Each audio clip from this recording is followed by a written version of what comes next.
各位老友記，大家日安。今日我們要講一個好重要，甚至可以說關乎你下半世生活質量的話題。你最近有沒有試過這樣行入房間想拿樣東西，結果站在房門口，睡了足足2分鐘都記不起自己入來做什麼？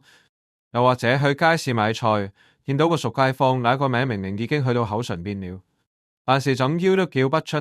最驚是那樣呢？是你明明記得自己開了火煲水，轉頭去看下電視，就完全忘記了這件事，差點燒焦屋子。好多老友記，甚至是我們做子女的，見到這背記性差了，第一反應都是那句你老了，我令你說性差是這樣的啦。機器配嘛，正常老化而已，不需要大驚小怪。但是今日我要好嚴肅、好認真地同你講，這個想法分分鐘會害死你，甚至會令你一下半世要在輪椅或者老人院度過。你以為記性變差是自然呢？腦神經科醫生已經發出過好震撼的警告，好多老人家以為自己是患了阿茲海默症，即是俗稱的老人痴呆，但去醫院一查，先發現那呢腦根本是被重金屬閹緊呢。而這些重金屬是哪裏來呢？不是外面的空氣，不是地下水，而是你一日用來煲湯、煮飯，甚至是用來幫孫仔煮通粉那個，你用了10幾年甚至20年都不捨得叫的廚房老臣子，那就是你家裏的舊湯煲。你日日說要煲老火湯補身，但如果你用錯煲，或者哪個煲已經損耗了，你都不知道，你其實是日日餵緊自己飲熟老毒糖。這些重金屬會直上大腦，令你大腦萎縮，記性消失，還會引發手震、扭路不穩呀。今日這部影片我會逐一拆解家裏最常見，但是最毒的死款舊煲。如果你見到你個煲底有某一重粒痕或者黑點，不要想，不要覺得可惜，即刻馬上丟掉它。不是講笑，咁細細東西省不到，省幾百蚊換回來的，可能是你一世的記性啦。想知道哪款煲最危險咩？咁又一眼看出毒素跡象，一定要看到最後。如果你覺得這部影片嗰英龍對你和家人的健康有幫助，記得先訂閱我哋的頻道，點個讚，再轉發給你啲老友記群組或者家裏的子女，等大家都可以避開這些健康陷阱嘅。我們要明白一點，以前的東西同現代的環境已經完全不同，而最重要的一點是，你的大腦現在已經不是18歲那時候那要強壯了。睇嚟我要同大家講一個名詞，叫血腦屏障。你可以想象它是大腦的一間保安室。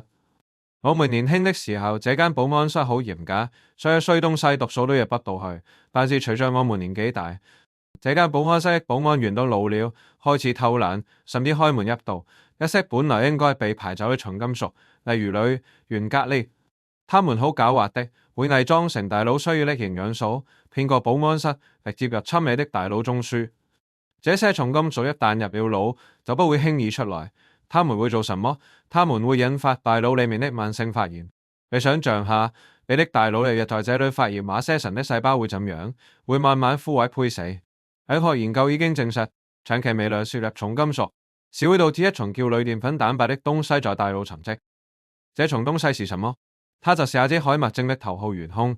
的士說你日日用緊那個舊煲，其實是在這裡加速緊的大腦的退化，將本來應該還有10年的精靈記性，在短短2-3年前縮走了。腦神經科醫生最擔心的就是重金屬中毒的症狀同自然老化實在太相似了。一開始只是不記得東西，之後可能是情緒變得好暴躁，或者是整天覺得好累，冇神氣，甚至是手腳麻痹、平衡力差。好多老人家去睇醫生，以為是中風前兆，點知一驗血裡面的鋁含量竟然超標佢。醫生一問之下，原來那位老友記家裏有個用了40幾年的鋁煲，煲底都已經花晒，穿穿地這樣，他都還是覺得冇事啊，補下就得啦。各位老友記，大家記住一件事。我們香港人最中意講省，省得就省時未得，但是唯獨是廚房的東西，絕對不可以省。因為金屬數熱之後物理結構會變，如果你為日用些酸性的東西去刺激它，例如煲番茄薯仔湯、酸菜魚，甚至試下蟲草去煲豬腳咁，這些酸性物質會好像強酸奶嘅，保保表面的保護層溶掉，佢將裡面的毒素直接拉出嚟入到湯裏。你以為飲緊老火靚湯，其實你是在飲緊金屬濃縮液。所以不要再同我講用咗咁耐都冇事。講金屬中毒不是食完即刻嘔、即刻暈那重急性中毒，而是好像慢性毒藥那樣，一日滲少少，一日損害少少，等你發現自己走路不穩，連子女名都叫不出的時候，大腦的損害已經無得回頭了。所以今日我一定要教識大家，怎樣去檢查你廚房那幾個煲。見到有時一定要斷捨，是為了你自己的記性，也是為了不要增加子女的負擔。現在我們開始講第一款要小心的，就是鋁製舊湯煲。鋁煲是好多香港家庭都有的老臣子，有一輩好鍾意用鋁煲，因為夠輕度熱快，用嚟煮公仔麵或者煲熱水，幾分鐘就搞掂。但是我神經科醫生最驚就是見到老友記用鋁煲，特別是那從用了10幾20年的舊鋁煲。科學研究早就預測，這是一種神經毒素。雖然我們人體可以排走少量的能量咁，但是如果你日日用鋁煲煮食，攝入飯就會超標。最危險的是，鋁碴子非常的容易受到酸性物質刺激。如果你用鋁煲來煲番茄薯仔湯，或者落了好多醋的豬腳薑，酸性就會將鋁表面的保護膜完全融化，令大量鋁碴子滲入湯水。有些鋁入了腦，又會破胚神經細胞，但長期下去，記性不差才怪。大家看下屋企個鋁煲，如果有這3個特徵，即刻要丟。第一是黑點同粒陷隙，煲底或者內壁出現一粒粒好像黑頭那樣的黑點，或者感覺表面好像被蟲着過那樣有粒突咁呢，呢就是鋁已經被腐蝕，釋放到食物裏的證據啦。第二是白色粉末，洗乾淨晾乾後，見到表面有一層薄薄的白色粉末，那些不是灰塵，是氧化鋁。第三處變色同花痕，煲身變得黑黑黃黃，或者有好多滲出的刮痕。如果見到這些，不要猶豫，為了大腦健康，一定要滾。第二款就是好多人貪它不沾底而買易潔煲或者易潔鍋，特別是現在好多長輩一個人煮飯想洗少個碗，就最鍾意用易潔塵。但是易潔鍋是有壽命的，它不是全家之寶。易潔鍋表面那層黑色塗層，尤其好多都含有全氟辛酸，一種東西被稱為永久化學物質，有人睇你是排得走呢。當你這個煲用來了，或者你整天用鋼絲刷去刷它，那層塗層就會受損脫落。你以為食咗2塊黑色水是無事？最毒的是當塗層裂開之後，裡面那層通常是劣質的合金金屬，在高溫下會釋放更多有害氣體同重金屬。好多老友記話花少少而已，不要浪費啊！只要你見到黑色塗層下面露出你銀灰色的金屬底，或者塗層開始好像皮膚脫皮那樣一塊塊起角，這個煲就已經是毒物，一餐都不可再煮。如果原本黑色的底變成了啡色或者灰色，代表塗層已經老化變質，不是要丟的。講到這裡，我想同大家講，我們拍這些影片的目的，就是想大家活得健康。如果你覺得這些乾貨有用，你頻道開啟小鈴鐺，這樣我哋吉最新影片你就會第一時間收到，不會錯過任何護腦的訊息。第三款是我們香港人最自豪的煲老火湯神物砂鍋。好多老友記覺得砂鍋煲湯夠火候，專程去些小鋪頭或者網上買些畫到好靚、顏色鮮豔的砂鍋，但是這些美貌背後，可能藏住致命的重金屬。砂鍋表面那層令到它閃靈靈、浮水的東西叫油，為了令顏色鮮豔，特別是紅色、黃色、橙色，劣質生產商會再有料理加入大量呢個懸紅價。當你長時間用來煲湯，高溫加上湯水裏的鹽分、酸性就會令懸銅價溶出。連中毒對大腦的傷害是毀滅性的，會令大腦白質受損，直接導致認知功能退化、手震、停車不穩定。我們要怎樣看砂鍋有沒有問題？要注意開片現象，看下砂鍋內部有沒有一絲絲好像頭髮那腰碎、洗不掉的裂紋，這些在陶瓷界叫開片。雖然有些瓷器是追求這重美，但是作為煮食器具，裂紋會藏污納垢，咁會令有料理的重金屬更容易滲出。第一就是甩色，如果用手抹或者用白布抹，見到有顏色脫落，或者用久了顏色變淡，這個煲直情是原水煲，立刻要丟。最後一款也是最容易被大家忽略的，好是劣質不鏽鋼煲。好多老友記覺得不鏽鋼嘛，怎麼會有毒，又不會生鏽，這個想法大錯特錯。不鏽鋼是有分等級的，不是能識就是好東西。市面上好牌的不鏽鋼煲，好多都是用201或者202系列的工業級不鏽鋼做嘅。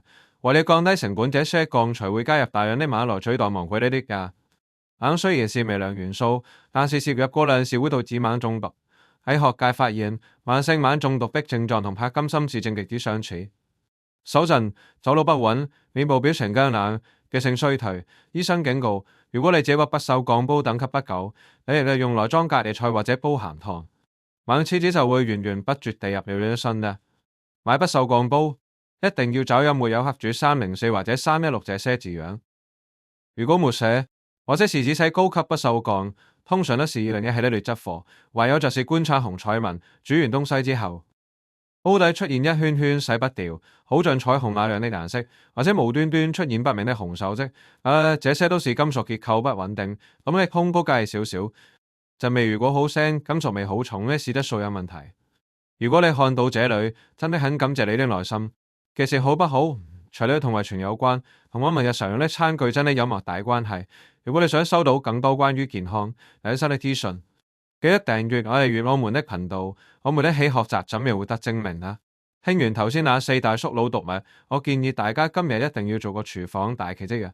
幫家你的煲做一個全面體驗啊！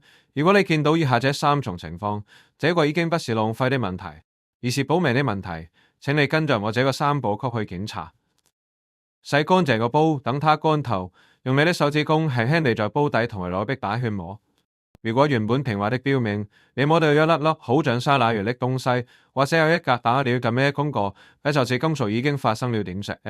點石位就是從金屬最容易滲出的地方，而且裡面會藏住大量擦不掉的細菌同殘留化學物。如果你摸下去手感好像沙子那樣，這個煲已經救不回。要丟。第二步，用眼看，拿個電筒，或者在廚房最光的燈下面傾斜45度角觀察煲底。二結煲如果見到銀色底色，不要想，即刻掉。不鏽鋼煲底如果有一圈圈好像油脂那樣啲紫藍藍的顏色，雖然有時是因為澱粉質，但如果洗完用醋抹完都還是在那裡的，代表鋼材已經變質，不要再用。鋁煲內壁如果有洗不掉嘅黑點，那些就是重金屬氧化標記。砂鍋如果有裂紋，高溫會令裂紋擴張，油料裡面的鉛就會直接入湯。第三步，聞一聞，空煲，不要落油，用細火加熱1分鐘，然後熄火，隔開少少佢黐聞下。正常的煲是沒有味的。如果你聞到一股好重的金屬腥味，或者是一重類似塑膠化學東西的怪味，即是代表這個煲的材質抬上熱的時候已經不穩定。你飲落口的每一口湯都會帶着這重宿老味。醫生溫馨提示老友記，我知道你們好識物，但是你要想下，如果你大腦萎縮了，不記得了家人，有時候誰來識你？這幾百蚊真的省不得啊！丟了舊的，我們要揾邊款才地穩陣啊？用神經科醫生同埋營養 X 一致推薦以下這幾款護腦神煲。首選是316或者304偽料級不鏽鋼。買不鏽鋼煲一定要認住黑字。304是食品級，內腐蝕性已經好好。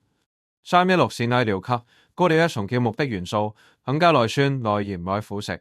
如果你中意煲老火湯、煲醋、煲鹹東西，316是你大腦的最佳守護神。